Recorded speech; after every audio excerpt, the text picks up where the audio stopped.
Okay, let's dive into the secret history of a song you've probably never heard from a band you definitely have. See, back in 1984, the Thompson Twins put out this track that was basically designed to be forgotten. But now, 40 years later, it's making this incredible, unlikely comeback. We're talking about the story of Passion Planet. So, how in the world does a song that even the band called a throwaway turn into a cult classic 40 years down the line? It's a great question. And the story of Passion Planet is this amazing lesson in how music, somehow, against all odds, finds its people. All right, first, a quick bit of context, especially if you didn't grow up flipping vinyl records. Back in the 80s, singles had two sides. You had the A side, that was the hit song, right? And then you had the B side. This was the spot for the weird stuff, the experiments, the tracks that just didn't quite fit on the album. They were kind of like a little treat for the diehard fans, but you almost never heard them on the radio. And that's exactly where this whole story begins. It's March 1984, and the Thompson Twins are at the absolute peak of their fame. They release the single You Take Me Up from their massive album, Into the Gap. But, the real story here wasn't the A-side. Nope. It was hiding on the flip side with a quirky little track called Passion Planet. And man, the difference between these two songs couldn't be bigger. I mean, You Take Me Up was this big, stomping, almost folk industrial anthem about labor and work. And then you flip it over, and Passion Planet is its complete opposite. A super high energy, hedonistic synth pop track all about astrology and hangovers. Seriously, one song was about the daily grind, the other was pure escape. Now, by all accounts, Passion Planet should have just disappeared, right? Just another forgotten B-side. But it didn't. A series of really specific, almost accidental things happened in 1984 that gave this song a secret life of its own. Let's get into exactly how that went down. Okay, so it all kicked off with this really clever marketing gimmick.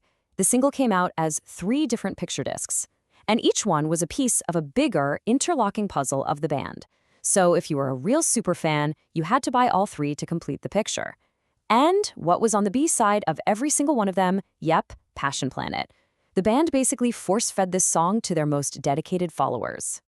But it wasn't just the hardcore collectors who got it. Then there was the cassette tape. See, the double-play version of the album Into the Gap came with a whole side of bonus tracks. And yep, Passion Planet was right there. So for millions of people, this song wasn't some obscure B-side at all. It was just part of the album they were blasting in their cars and on their Walkmans. But here's where the story takes a really bizarre turn. And it all happened in one very specific place. As the band's frontman Tom Bailey later said, while the rest of the world was listening to the big hits, something totally different was going on out on the west coast of the US. And this is where the massive power of a single radio station comes into play. The legendary KROQ in Los Angeles. They just completely ignored what the record label wanted. They flipped the single over and started playing Passion Planet in heavy rotation. And suddenly, in the huge LA market, this supposed throwaway track was a real, genuine regional hit. Of course, it definitely helped that the song itself was just so wonderfully weird. I mean, the lyrics are this bizarre mix of like a horoscope reading and advice for the morning after a big night out. It mentions Sagittarius and Libra, and then it just casually drops a line about a specific brand of painkiller. It's pure 80s art school chaos and totally unforgettable. So, after 1984, Passion Planet pretty much faded away. It became this kind of secret handshake for the hardcore fans who were in on the joke. But the story doesn't end there, not by a long shot. The song's 40-year journey back into the spotlight, now that's where things get really interesting. And look, the song's climb back to being relevant was a long and slow one. I mean, it didn't even show up on a CD until 2008. But the real vindication, the moment it all came full circle, that happened much, much later, with the band itself giving it the official nod. Now, that first digital release back in 2008, it was a bit of a mixed blessing. I mean, it was great to finally have the song on CD, but the reissue got a lot of criticism for its audio quality. A lot of fans pointed out that the bonus tracks, especially Passion Planet, sounded like they were just recorded straight from an old vinyl record. You could even hear the pops and crackles. The definitive version was still missing. Well, that moment finally arrived in 2024. For the 40th anniversary of the Into the Gap album, this song finally got the deluxe treatment it always deserved. It was fully remastered from the original tapes at the legendary Abbey Road Studios. No joke. After 4 long decades, Passion Planet finally sounded as crisp and as powerful as it was always meant to. So, after this long and winding journey, what is the ultimate legacy of Passion Planet? I mean, why does this strange little B-side continue to fascinate fans, even 40 years later?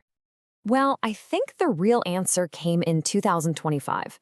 The Thompson twins released a massive, career-spanning collection called Industry and Seduction, and it was curated by all 3 original members. And right there on the second disc, titled Deep Cuts and Babble, what do you find? Passion Planet. It was no longer just some forgotten B-side. It was officially crowned by the band as a deep cut, an essential piece of their history. So you see, Passion Planet didn't survive by accident. It was a total perfect storm. You had that aggressive, fan-focused marketing with the jigsaw puzzles. You had the immense power of a single tastemaker radio station like KROQ. It was included on a super popular format, the cassette. And of course, the song itself just had this quirky, unforgettable personality that refused to be ignored. And this whole story leaves us with one final thought.